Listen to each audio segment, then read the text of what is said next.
fighter. Thanks, Dave. David. Give me some hands on it.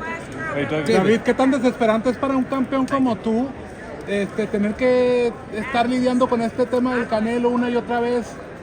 ¿Cómo te sientes al respecto? Pues la verdad yo no siento nada de eso. Yo hice todo en mi poder posible para hacer esta pelea, pero yo creo que Canelo tiene otros motivos ahorita, quiere otras peleas, o ahorita yo estoy haciendo lo que yo quiero hacer, me subí de peso y ya vamos a ganar todos los títulos en este peso.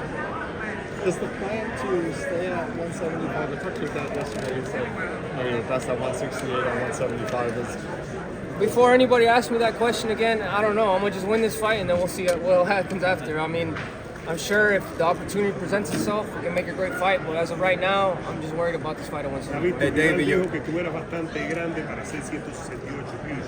¿Tú te consideras que incluso en 175 tú eres un tipo grande, un tipo fuerte en el pesado? Sí, pues me siento más confortable aquí en este peso. No me tengo que forzar para perder más peso. Y me siento bien, nomás me falta una libra para perder y me siento fuerte, rápido y la condición va a estar mejor también. ¿La pegada sube contigo? La pegada sube conmigo también. David, your father kept you in the gym at a young age, and we see your son in the gym with you. It's Father's Day approaching. Can you talk about the passion that your son has for boxing? And So my son, he's gonna be the little monster, bro. He's gonna be 100 times better than me because when my dad put me in, I hated boxing. I hated training. My son trains more than a lot of these professional boxers out here. You know what I mean? And he's not nervous, he's not shy.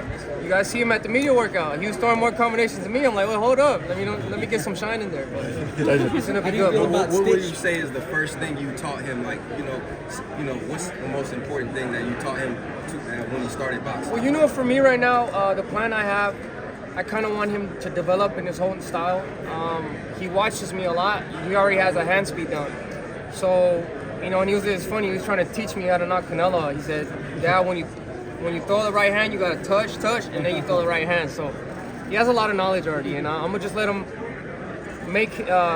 get his style, how he wants to box, and then maybe when he's like 5 years old, then that's when we'll start to teach him. But I want it to come naturally and let him develop in whatever he wants to develop. David, what do you make of Fosdick's energy this week? He's been saying that you beat him up in sparring pretty much.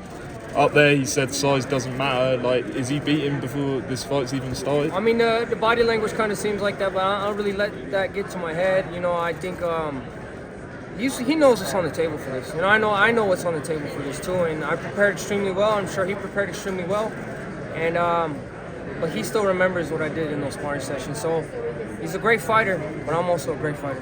Do you have any predictions for the Bivol versus Better Be It fight October 12th? I think Bivol kind of has a slight edge, but I don't know. It's a 50-50 fight. It's going to be a great fight, but I think Bivol might take off with the victory. David, in terms of future fights, David Morrell Jr. is moving up to light heavyweight as well. There's talk of you two fighting at Super. Do you think it's possible? It's definitely possible. It's definitely going to happen sooner than later, because that's the only other fight I see in this weight class that makes sense. Fans have been asking first, so I'm going to be a man of my word, and I'm going to give him that fight. David, do you think Wilder can come back? Thank you so much. After the defeat? That's a question you have to ask him.